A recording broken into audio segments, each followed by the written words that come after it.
This is the Bottom Bins Podcast. Oh, yes! Hello and welcome back to the Bottom Bins Podcast and to our regular Premier League coverage.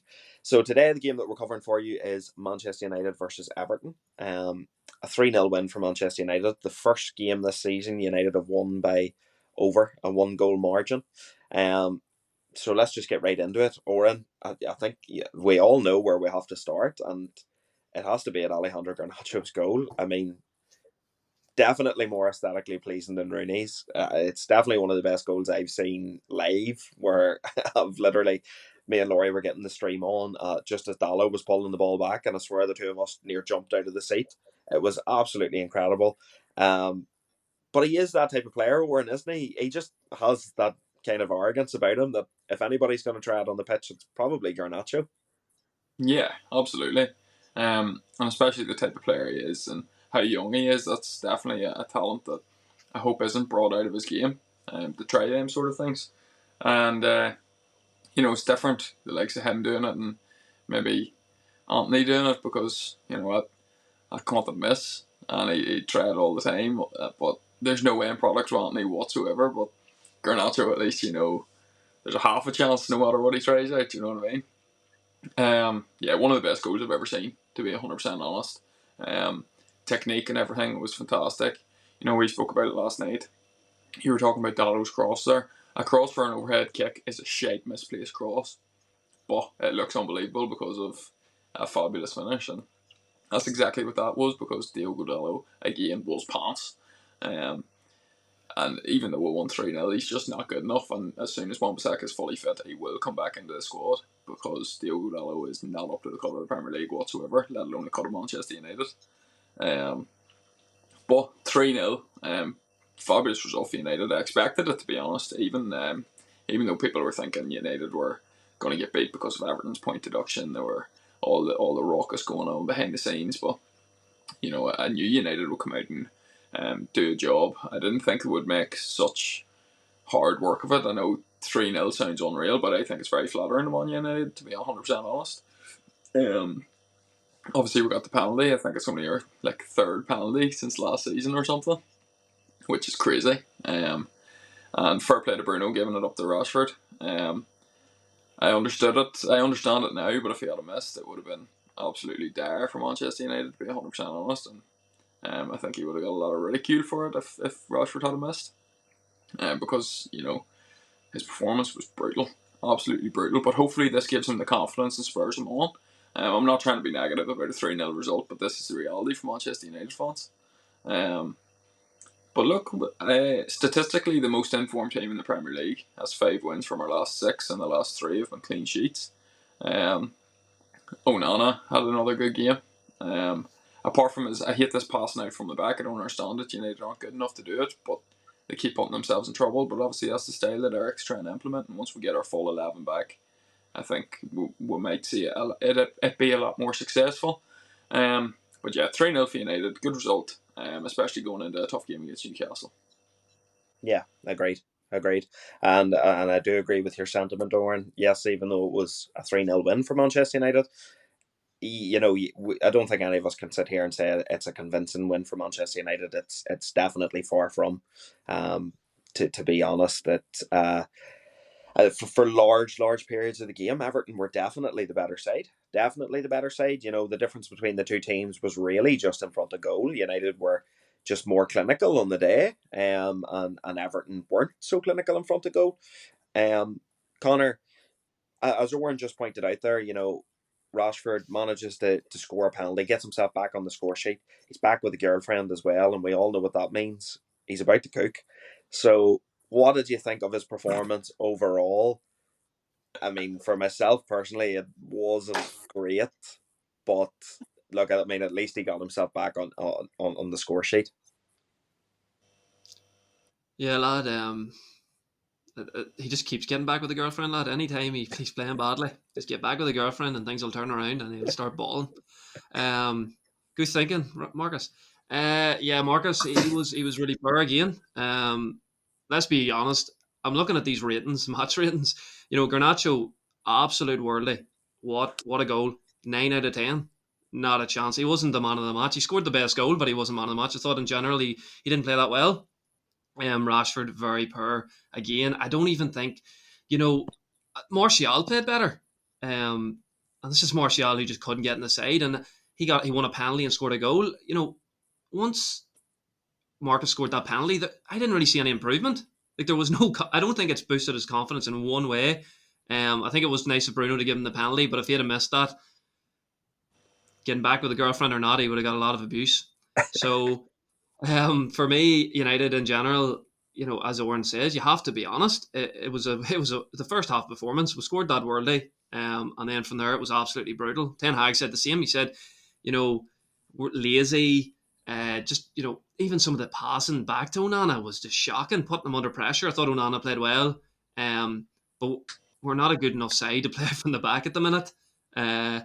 You've players like Lindelof got absolutely roasted by Calvert-Lewin. I thought he was all over the place. And then there'd be people seeing he got a 7 there, and like people are saying he played well. Not a chance. Maguire, again, I just don't know where some of this media stuff comes from, because if we had lost that game, they would all get 4s and 5s. But, we win the game 3-0. And I think Everton's finishing was just brutal. If they had finished well, like going into half time there, it was 1-0 to United. It really could have been 2 or 3-1 to Everton.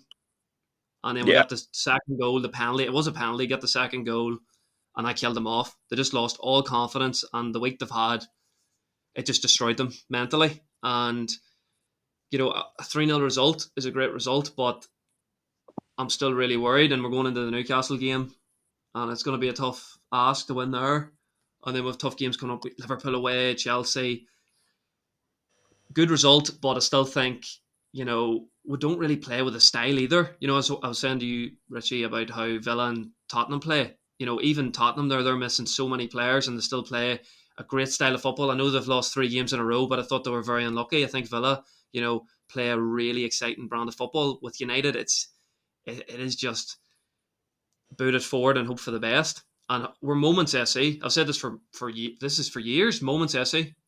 We Yeah. got a goal, one of the best goals I've ever seen, and then we get a penalty, and then the game's over. And I'll still be really, really worried. Yeah. No, I do agree. I do agree. Well, look, lads, I'm going to try and pick out one positive for Manchester United, and a real positive in the debut of, the full start for Kobbie Mainoo in midfield. Obviously was fantastic in pre-season, and then unfortunately suffered a serious ankle injury that has kept him out of the side for this long. But for a kid of 18 years of age to come into central midfield, which is a tough enough position. You think about it, guys.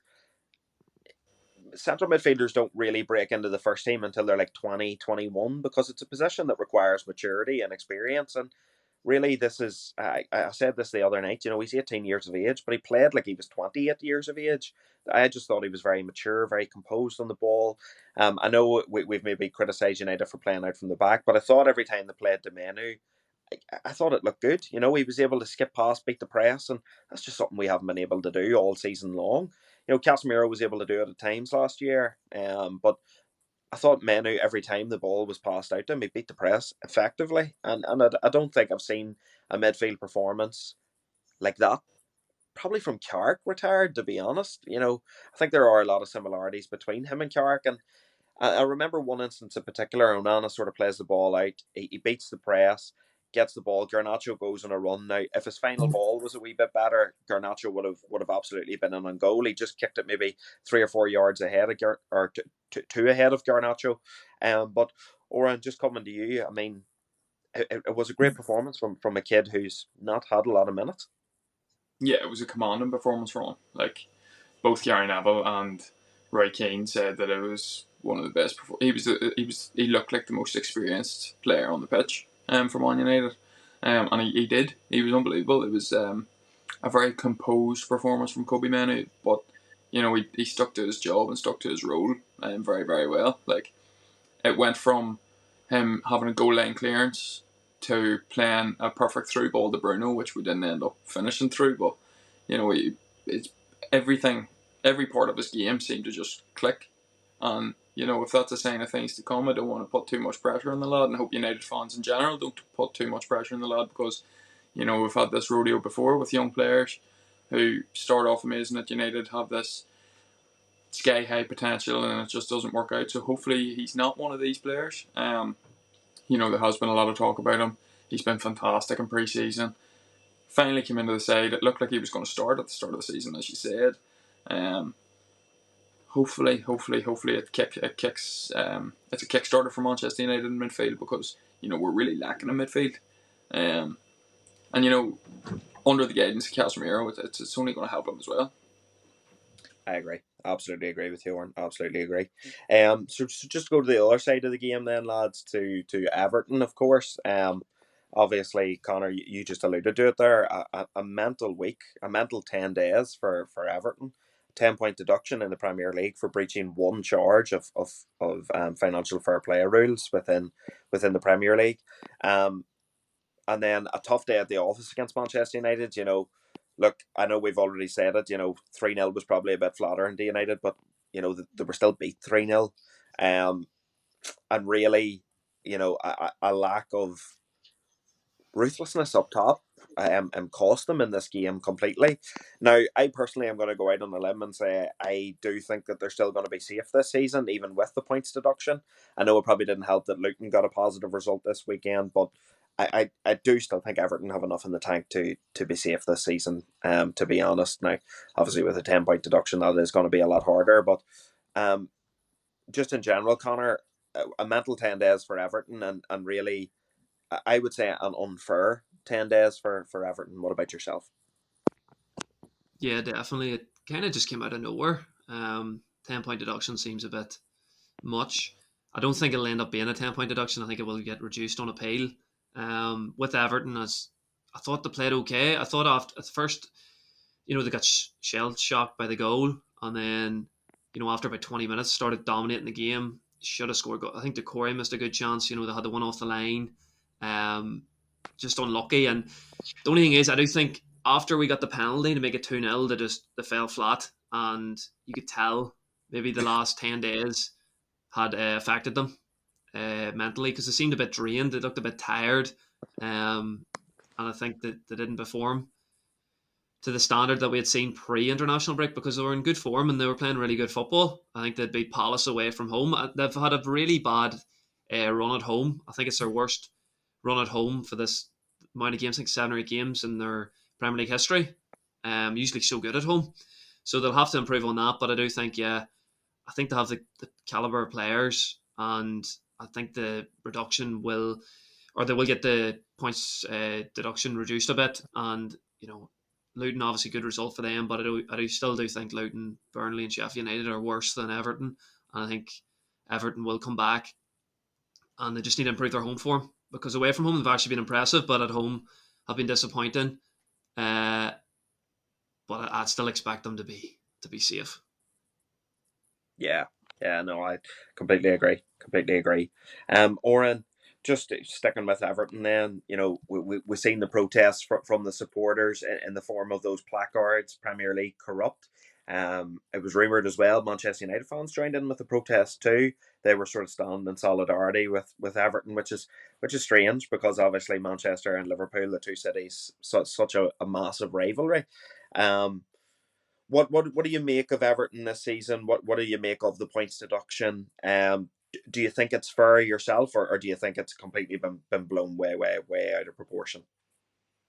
Well, look, I don't really know the ins and outs of the finances and stuff, so it's not really for me to comment on that there. But when you look at teams like Manchester City, who have 115 breaches, and Everton were getting that for one breach, and as you said, it came quite out of the blue. I know they've been under financial restrictions for quite a while, but this point deduction kind of came out of the blue when City have went and won a treble, and they've had these breaches for the best part of a year and a half. And I would say that was more the intention of United fans who joined in for solidarity rather than Manchester and Everton, or Manchester and Liverpool, but rather Manchester against Manchester City. And but I agree with Connor in terms of Everton this season. I fully expect them to be safe. even Wolves I would put in a bracket that would fear relegation in comparison to Everton, even though they're playing decent football. But Sheffield, Luton, and Burnley are a lot worse than Everton, and they will make up points because I know they lost 3-0 to Man United, and it's a shite result for them, flattering to us. But they put up that performance against, if they put up that performance against a Palace or a mid-table side, the likelihood is they're getting a result or at least a point. Do you know what I mean? So, I'm not worried about them. I wouldn't be worried about Bournemouth either.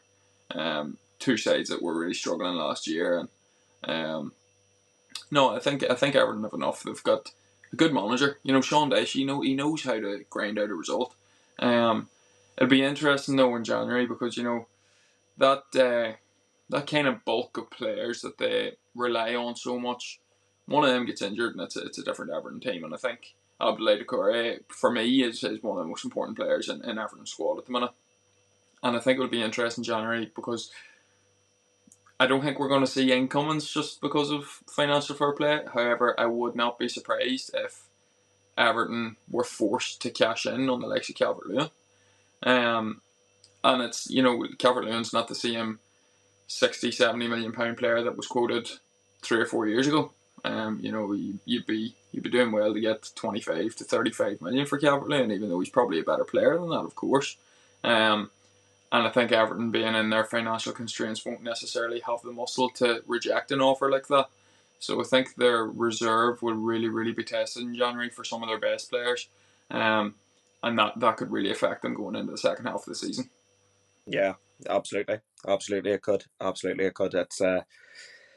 It isn't a great situation that Everton find themselves in, and I do personally feel quite sympathetic for the Everton fans. I don't think one breach should constitute 10 points, to be completely honest. I think that's the Premier League taking the piss, to be completely honest. And I can understand why those Everton fans are very angry. And the thing I find interesting about it is that at the 4 levels in English football, Premier League, Championship, League One, League Two, there's actually different financial monitoring structures in each of those leagues. And when you think about it, Everton were also working hand in hand with the Premier League to resolve their financial situation, and this is still the punishment that they've ended up with.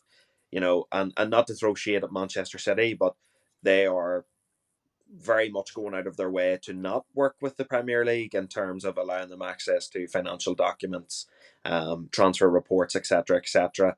And I think it's just going to be interesting. It'll definitely be an interesting comparison whenever Manchester City's case is finally brought to light as to what kind of punishment they would face compared to, say, the likes of an Everton, who have been incredibly cooperative throughout this entire process. And we're talking about a deficit of £20 million, which, and as we know, lads, in football terms today, £20 million is nothing to a Premier League football club. It's changed down the back of the sofa to Premier League football clubs. So it is a strange scenario, but I guess it's just one that we're going to have to keep an eye on and wait until Man City's case is finally brought to light, or Chelsea's case is finally brought to light, and then we can have a direct comparison between the two.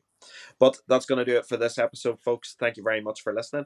If you haven't already, check out yesterday's episode, which was on Manchester City and Liverpool's game at the weekend. Some good analysis in there. Please follow us on Facebook. It's the Bottom Bins Podcast. We're at Bottom Bins Pod. That's Twitter, Instagram, and TikTok. And as always, thank you for listening, and keep it bottom bins. Keep it bottom bins.